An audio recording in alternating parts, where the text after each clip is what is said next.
नमस्कार। कभी सोचा है कि जो खाना हम खाते हैं वो हमारे शरीर के अंदर की आग को या तो भड़का सकता है या फिर उसे शांत भी कर सकता है। आज हम इसी रहस्य को समझने वाले हैं, यानी कि सूजन और हमारे खाने के साथ उसका क्या गहरा रिश्ता है। अक्सर हम सूजन को एक दुश्मन मान लेते हैं, है ना? लेकिन सच तो ये है कि ये हमारे शरीर का एक तरह का सुपर हीरो है, जो चोट और संक्रमण से हमारी रक्षा करता है। असली दिक्कत तब शुरू होती है जब ये सुपर हीरो अपना काम खत्म होने के बाद भी लड़ाई जारी रखता है और शरीर के अंदर एक लगातार चलने वाली लड़ाई शुरू हो जाती है। तो आज के इस विश्लेषण में हम सूजन की इस पूरी पहेली को सुलझाने वाले हैं। ये है क्या? हमारे खाने में वो कौन से सुपर हीरो हैं जो इससे लड़ते हैं, और हाँ, वो कौन से विलन हैं जो इसे बढ़ावा देते हैं? तो चलिए शुरू करते हैं। तो इस अंदरूनी आग से कैसे लड़ा जा सकता है? इसका जवाब कहीं और नहीं बल्कि हमारी प्लेट में ही छिपा है। जी हाँ, हमारा खाना ही पुरानी सूजन को कंट्रोल करने का सबसे शक्तिशाली हथियार बन सकता है। देखिए, स्क्रीन पर जो दिख रहे हैं वो सिर्फ खाने पीने की चीजें नहीं है, बल्कि ये तो सूजन से लड़ने वाले असली योद्धा हैं। बेरीज के एंटीऑक्सीडेंट्स हों, सैल्मन का ओमेगा 3 हो या फिर डार्क चॉकलेट के फ्लेवोनॉइड्स, हर एक के पास सूजन को शांत करने की अपनी एक अलग ही अनोखी शक्ति है। चलिए अब इन योद्धाओं में से दो सबसे जाने पहचाने और शक्तिशाली मसालों पर जरा करीब से नजर डालते हैं। देखते हैं कि ये दोनों मिलकर आखिर क्या जादू करते हैं। हल्दी और अदरक, ये दोनों मसाले असल में एक ही परिवार के हैं। समझिए जैसे दो शक्तिशाली भाई। अकेले तो ये कमाल हैं ही, पर जब ये साथ मिल जाते हैं तो सूजन से लड़ने की इनकी ताकत कई गुना बढ़ जाती है। तो हल्दी का असली सुपर हीरो है करक्यूमिन, लेकिन एक छोटी सी दिक्कत है, हमारा शरीर इसे आसानी से सोख नहीं पाता। और यहीं आता है एक छोटा सा ट्विस्ट। बस एक चुटकी काली मिर्च, जी हाँ, काली मिर्च मिलाने से इसकी शक्ति यकीन मानिए 2000% तक बढ़ जाती है। ये एक बहुत ही साधारण सा रसोई का नुस्खा है जो सेहत का पूरा खजाना खोल देता है।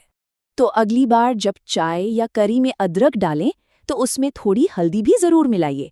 ये सिर्फ स्वाद की बात नहीं है, ये तो सूजन के खिलाफ एक जबरदस्त गठबंधन बनाने जैसा है।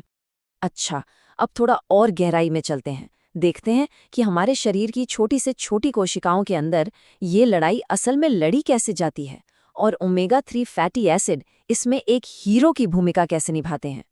कल्पना कीजिए कि शरीर की हर कोशिका एक किला है। सूजन की असली लड़ाई इसी किले की दीवारों पर, यानी सेल मेम्ब्रेन पर होती है, और यहीं पर सही खाना एक मजबूत ढाल का काम कर सकता है। यहाँ एक क्लासिक टकराव देखने को मिलता है। एक तरफ है ओमेगा 6 जो समझिए आग भड़काने का काम करते हैं, और दूसरी तरफ है ओमेगा 3 जो एक फायर ब्रिगेड की तरह हैं। ये न सिर्फ आग की लपटों को शांत करते हैं बल्कि आग लगाने वाले ईंधन को भी उसकी जगह से हटा देते हैं। लेकिन कहानी यही खत्म नहीं होती। ओमेगा 3 सिर्फ आग ही नहीं बुझाते, वो एक ऐसी सफाई टीम भी बनाते हैं जो लड़ाई के बाद हुए सारे नुकसान की मरम्मत करती है और सब कुछ पहले जैसा ठीक ठाक कर देती है। ये सूजन को जड़ से खत्म करने जैसा है। अब एक मजबूत किला बनाने के लिए ये भी तो जानना जरूरी है कि कौन से दुश्मन हमारी दीवारों को कमजोर कर सकते हैं, है ना? तो अब बात करते हैं उन खाने की चीजों की जो सूजन की आग को और भड़काती हैं। ये जो लिस्ट है ये उन खाद्य पदार्थों की है जो शरीर के अंदर एक धीमी आग की तरह काम करते हैं।